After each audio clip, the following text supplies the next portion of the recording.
didn't hold. Did not hold. It did not hold. All right, welcome back to the channel. This is Common Sense Garage. Update on Black Beauty. We have completely removed the radiator support, core support. As you can see where the emptiness is there, we got her on the ground, got everything off of it that we need, and now we need to install the new radiator core support. And I'm trying to do this without removing the radiator, without removing any of the hardware, or any of the coolers, intercooler, the transmission cooler, AC condenser, any of that. I'm trying to eliminate and keep from having to remove any of that stuff because we're in a time crunch. I'm trying to get this thing done. We got the fuel tanks finished, put back in. As you can see, got the rest of the fuel tank put back in, got everything coated up underneath. Both fuel tanks are in now, refilled, ready to go. And so I'm just trying to get this radiator support hooked up, get it put back in. I've got new bushings for it to go back into the original factory mounts for it. And so stick around and let's see what we can get done. All right, so first things first, we need to get this frame coated where the radiator support was at, and then where I couldn't get to originally on the inside of the frame. So here we are again, 415, best stuff in the whole world, man, if you need to coat something.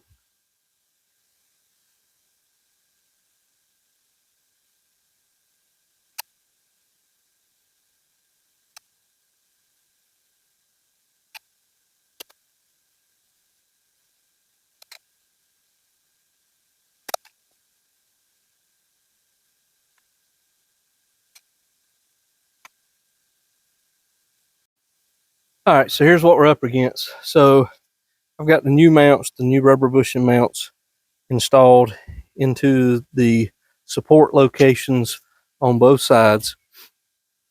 I just finished disassembling the old mounts so that I could get my spacers, because there was 4 washers as spacers on the original radiator support, and I got to make sure that I put them on the new one.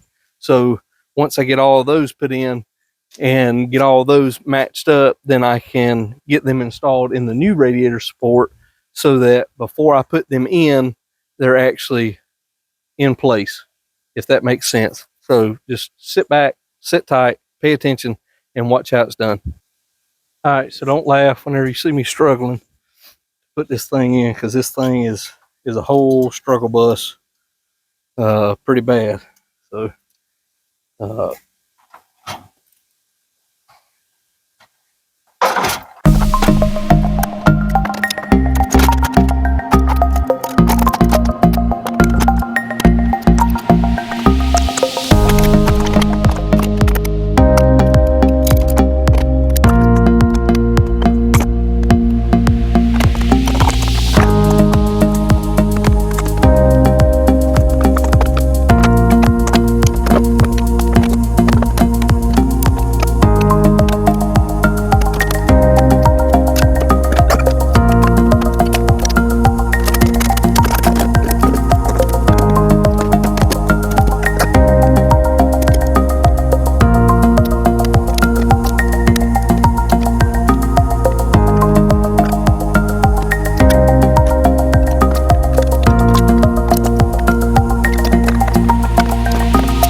All right, let me get you guys caught up on what we've done so far.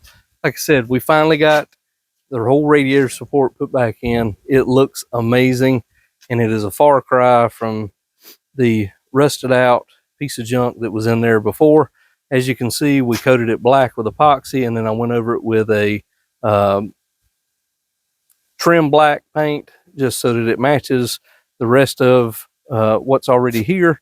And so yesterday, Dad and I actually got all of the gaps fixed on the doors, the hood, fenders, the whole 9 yards. So now, as you can see, the gaps themselves are pretty doggone spot on from front to back. And the hood, like I said, the gaps on the top of the fenders on the hood are perfect. The door on the other side is good. So now I'm looking at taking all of the adhesive off from where the badges and the emblems were and where the moldings were at, because we're not going to reuse those moldings. We're not going to reuse, we will reuse the badges, the Ford badges, but I want to go ahead and take those off so that I can do the body work to this thing, because I have to replace these rear rockers on both sides. And so I hope to get that done in the upcoming week or two or three, because it's going to be a major job. Like I said, we got everything on the frame done. Frame is painted now. Both fuel tanks are installed and refueled, and everything is turning out to be pretty decent. And so the main thing that I want to get done tonight, like I said, is getting the adhesive off of those emblems and off of the fenders and the sides of the truck, so that I can hopefully in the next couple of days start tearing into this animal right here, because I don't know what is up underneath this. I don't know if I'm going to find more rot, more decay, but I've got to get this cut out and chipped away at so that I can see what's behind it, so we can get panels, patch panels made if we need to make them, and so we can get this whole panel completely remade, completely put in, filled in, and that way you won't be able to tell that it was ever done, hopefully, if all goes well. Okay, so you might have to forgive the shakiness of the camera. The wind is really kicking up out here today. So I've got some MEK substitute in a bottle here. I'm going to be spraying it on where these emblems were at. And then I've just got a straight razor scraper that I'm going to use. I do have a wheel to go and takes pinstripe off, but I don't have my drill on me tonight, so I'm going to try and go ahead and use this, because I'm going to be sanding this whole panel, all of these panels down anyhow. So I just want to try and get the majority of this off. As always, I've laid down a tarp down here. Hopefully you can see down below to catch any excess that might fall off. So let's start.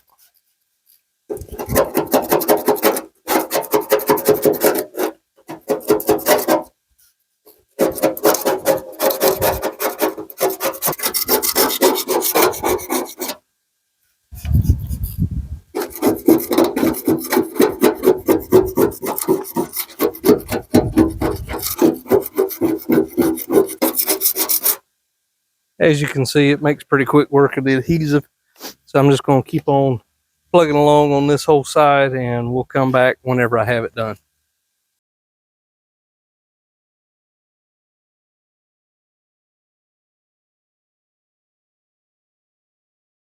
That literally took just a couple split seconds, less than 5 minutes, to get all of that off of the doors, all of that off of that, off of the where the emblem was at.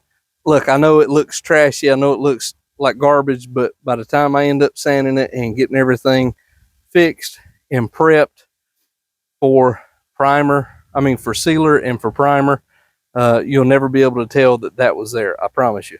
So now let's go do the other side.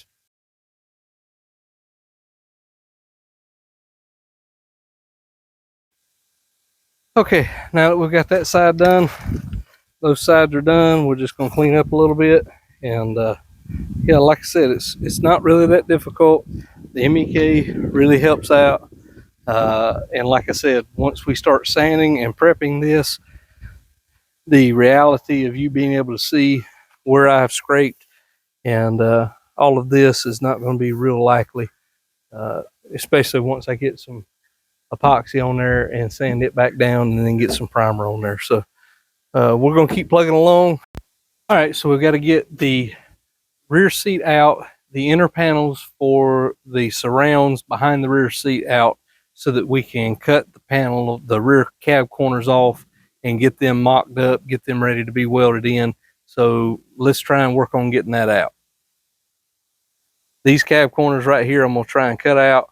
Like I said, you see the line where the actual cab corner replacements come to. I'm going to try and get down, you know, relatively close to either in here and see if I can trim out right below this line here, this body line, or just above it, so that I don't have such a obvious seam whenever we go to welding it in and grinding it down.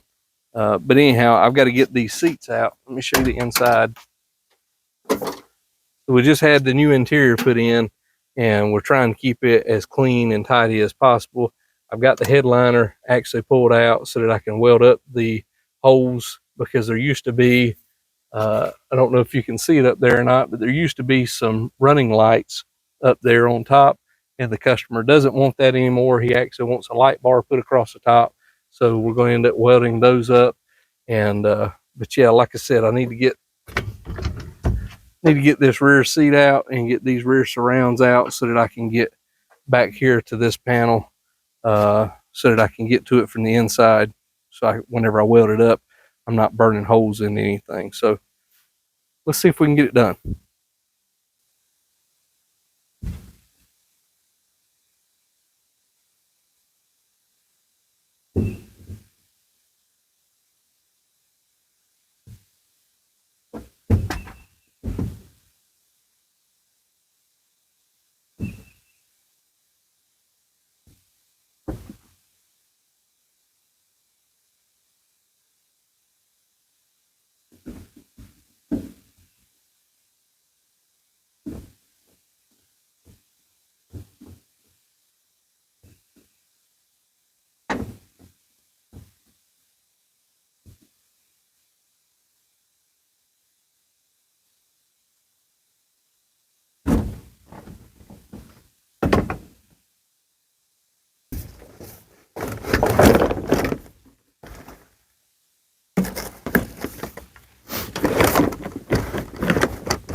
All right, so now that we've got those panels out, we can begin cutting on the outside and see if we can get this panel shaped up back in here. This is the internal panel, so there's another panel on the outside, or in between this panel and the outside, I have a feeling, so we're going to cut into it and see what we can see. All right, so Pops was kind of guiding me on this the other night. He and I were talking shop over what needed to be done, how to do it, what the best options were. And so I think the best option to cut this panel here out, since the other panel, like I said, goes all the way up to here, I think I want to come in somewhere in between this body crease and this body line here, and try and see if I can trim out this rot. And I'm also going to stay away from the door, since I have my door gaps and everything set up and pretty well finalized where they need to go. I think we're just going to keep them pretty much where they're at. So what I'm going to do is, I got some 3/4 masking tape. All I'm going to do is come down through here adjacent to the edge of this door line.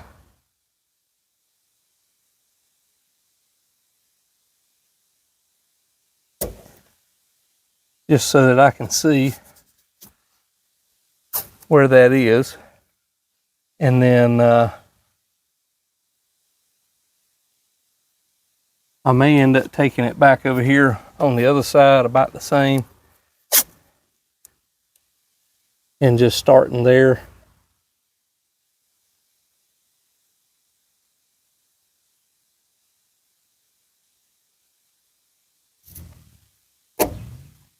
Just to see what that'll give me.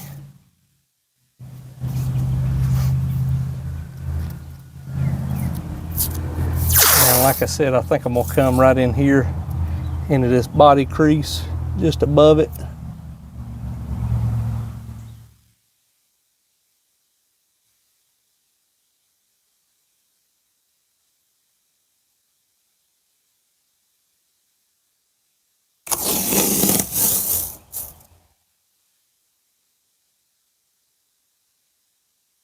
Just above the body crease there. And like I said, we'll trim this out.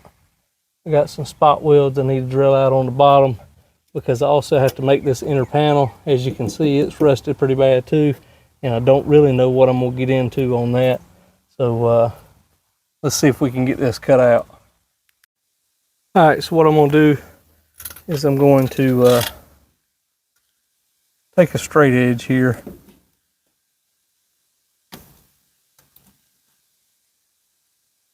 I just want to make sure that the tape is roughly the same height all the way across, and it is. So I'm just going to cut right along the edge of this line here, this tape line, and cut down both sides all the way down.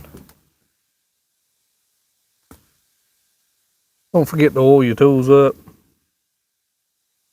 if you don't want to have to buy tools every couple of months. You need to oil them up.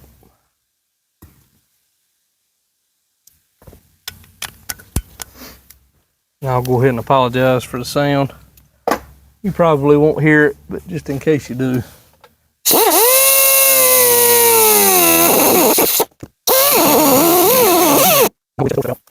I'm gonna go ahead and shut this door so that way I don't take a chance at sparking up or melting some of the interior.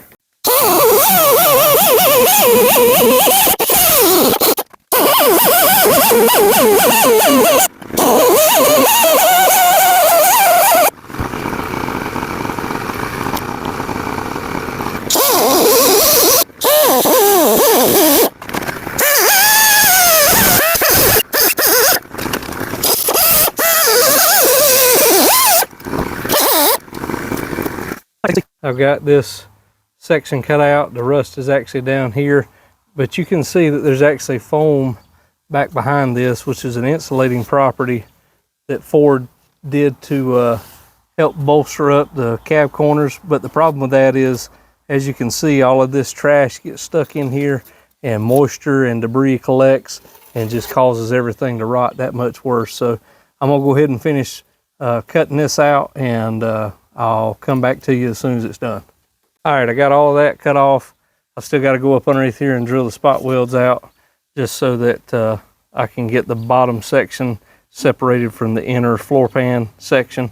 And like I said, I may end up having to make at least this section of the floor pan just to ensure that I have something to weld to properly. But yeah, like I said, as you can see, this rust literally just sticks. Water and debris just sticks to this foam rubber pretty bad. Like I said, I don't know if the other side has any of this or not. I'm willing to bet that it does, but I'm gonna see if I can pull some of this out to see if I can get us some room so we can work.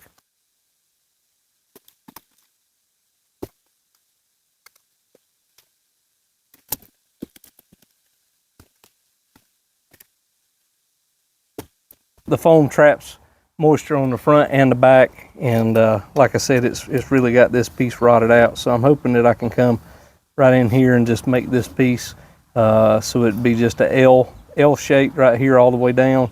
Like I said, it only looks like I need to do it from about here to maybe over in here somewhere, and hopefully that will cover us for what we need done. And So I'm gonna try and work on getting this foam out a little bit more. There's actually a pin that holds it in right here that was probably sprayed in around possibly.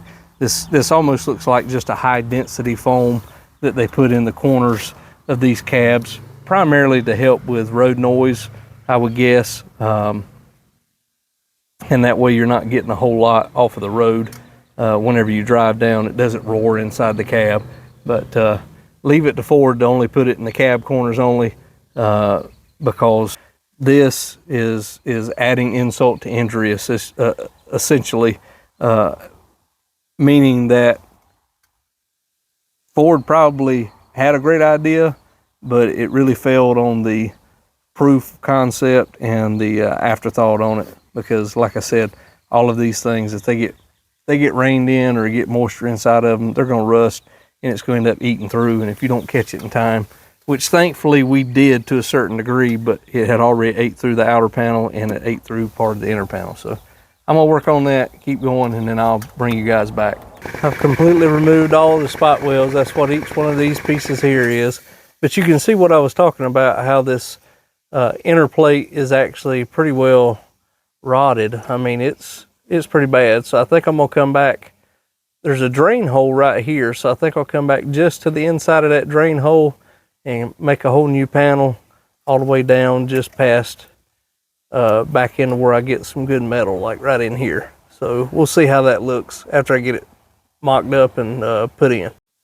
Okay, so I ended up bending this panel to match the old panel. If I can find it wherever it got to, right here, to match the old panel. And so as you can see, they're pretty similar in shape. And now I'm just going back and cutting this panel off where I need it, and then I will trim it down once I get it up on the truck, because like I said, you can see where I cut it out, so I can come behind it and actually trim it up and actually make it match as close as I can to it. And so yeah, let's see if we can finish cutting this.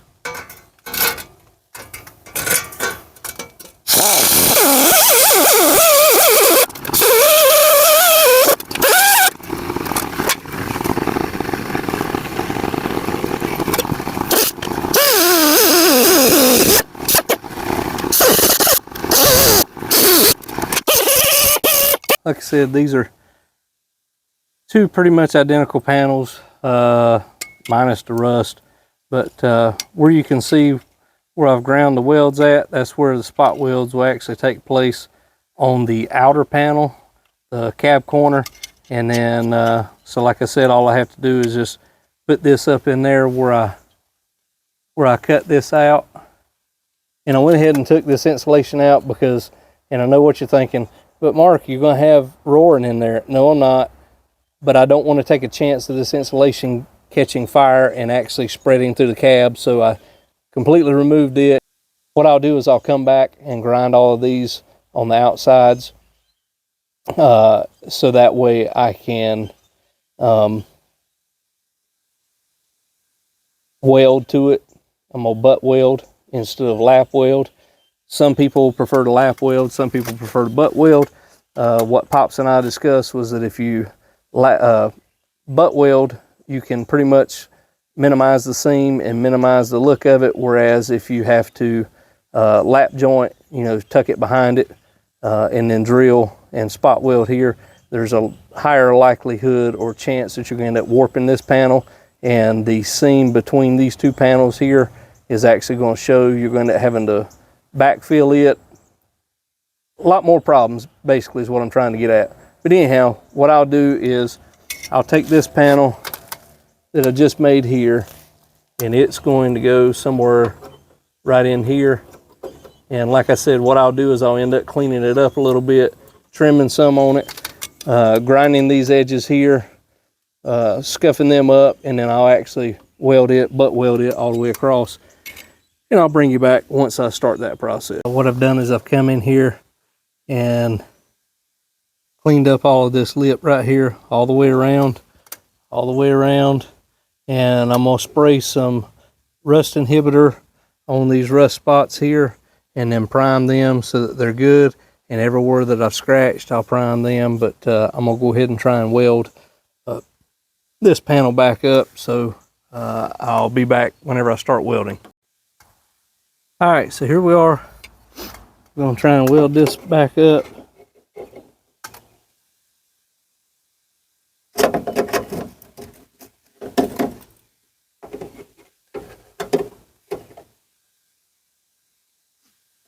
Just trying to get it as close together as I can. Try and use some magnets here.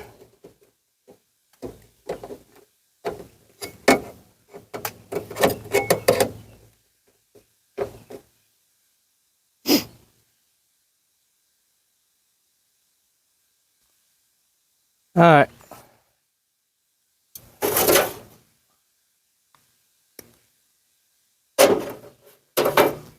Cover your eyes.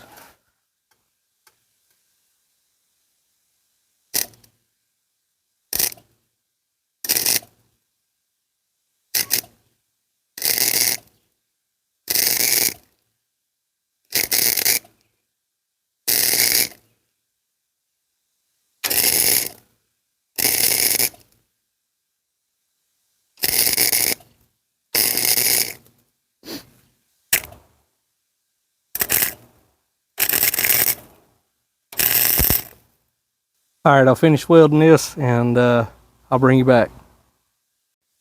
Actually, before I finish welding this, I need to trim some of this panel here off because it's a little bit long, and that way I can get everything pushed up and tighter than what it is right now. So I'm gonna go ahead and trim that off. So I'm gonna try and move you out of the way so that you can still see. Like I said, I'm just gonna trim this off right here. Just gonna trim it off.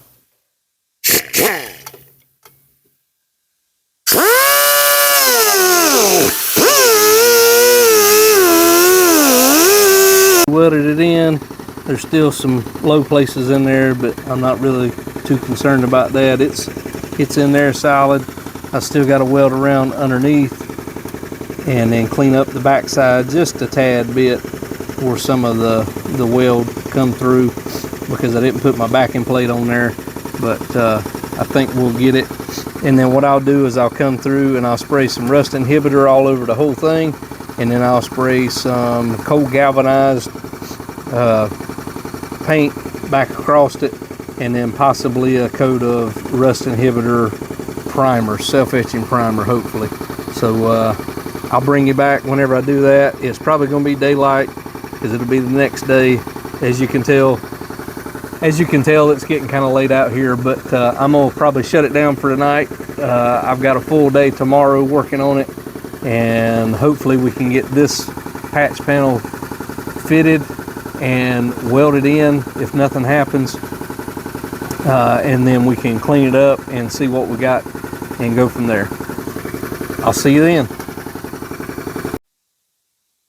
All right, we're back for another day. It's actually Good Friday today, so happy Easter to those of you that celebrate it.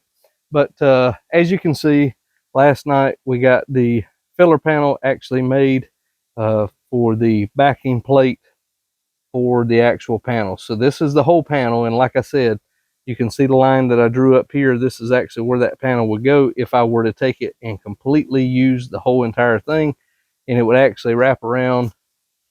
It would actually wrap around to the back here. But as you can see, there's no rust on the bottom, there's no rust up underneath, and there's no need to even tear up any of this here to even waste time doing it. So what I'm going to do, I'm going to try and get you down to where you can see here, is I moved this tape line up. So this was the dip, and so maybe you can see it right here on this a little bit better. So there's a dip right here.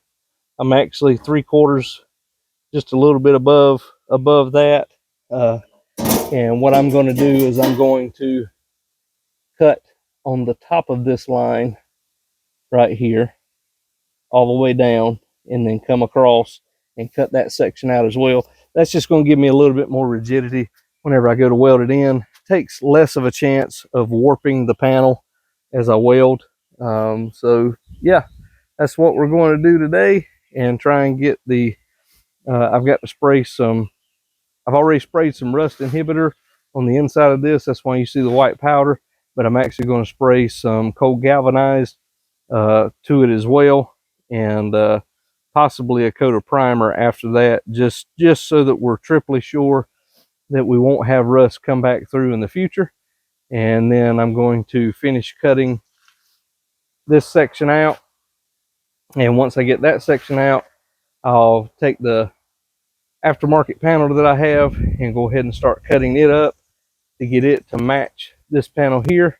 And then hopefully, if all goes well, we'll get it welded in today.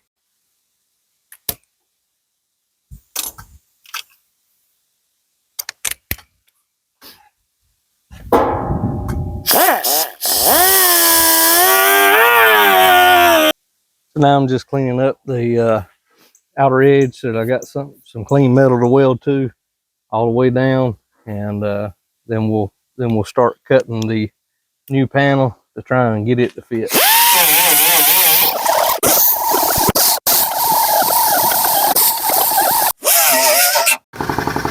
Okay, so what I'm doing here is I've got the patch panel laid over top of the opening that I cut out, and what I'm going to do is I'm going to take the grinder and actually go around this patch panel and cut out just a little bit more, and then that way that'll make it a perfect fit. As you can see right here, I've already done it, and that way it leaves just a minimal gap to weld up, and then that way everything will be seamless.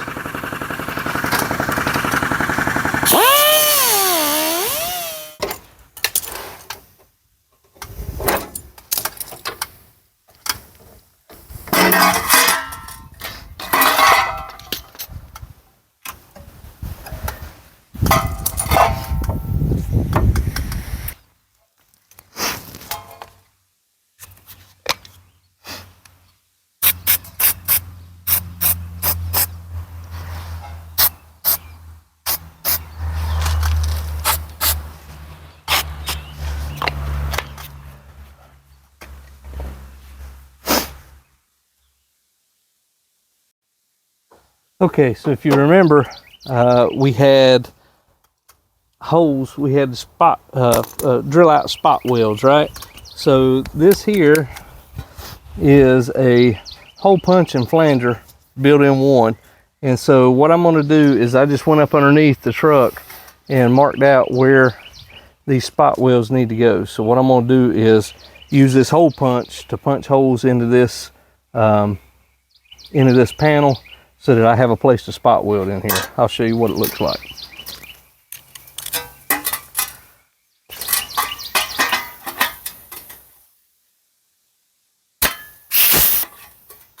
You see, it just punches a small hole.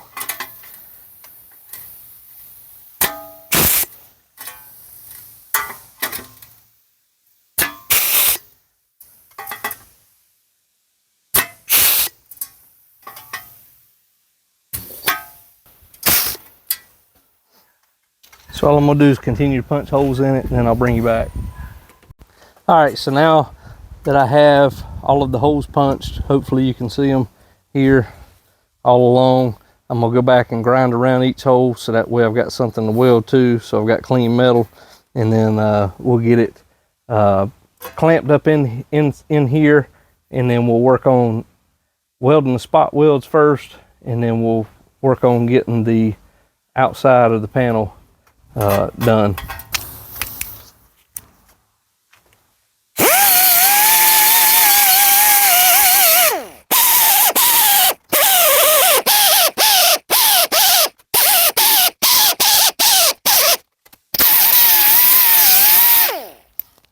All right, so now you can see all the holes ground.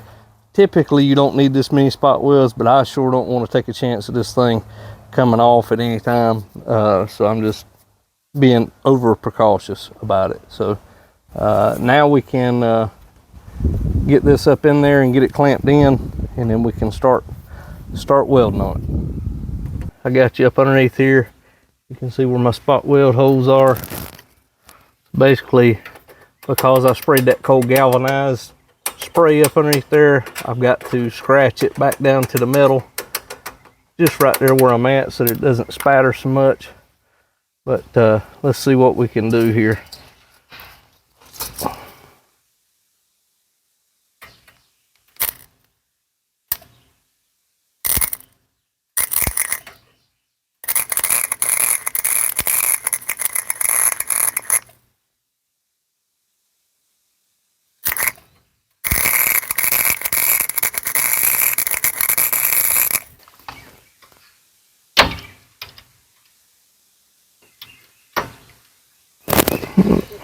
It didn't hold.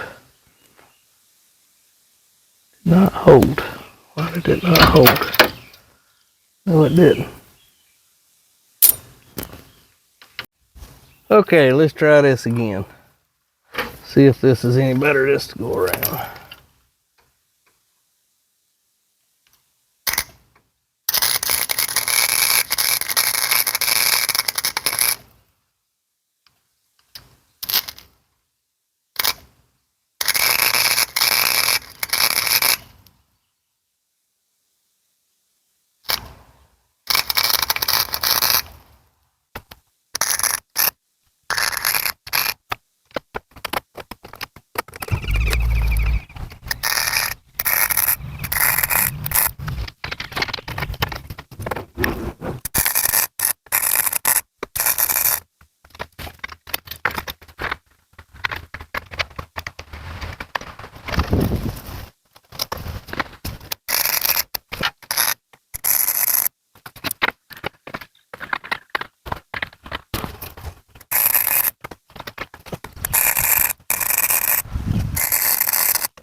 Okay, we got her all welded back in. A little bit of filler work in here. Like I said, you see where I welded it, but once the filler's on it and sanded smooth, you'll never be able to tell where it was actually cut and pieced at. I've still got to go up underneath here and grind these spot welds down flush, and then we'll spray it with some cold galvanized just to get it covered, because this is probably just about all I'm gonna be doing today.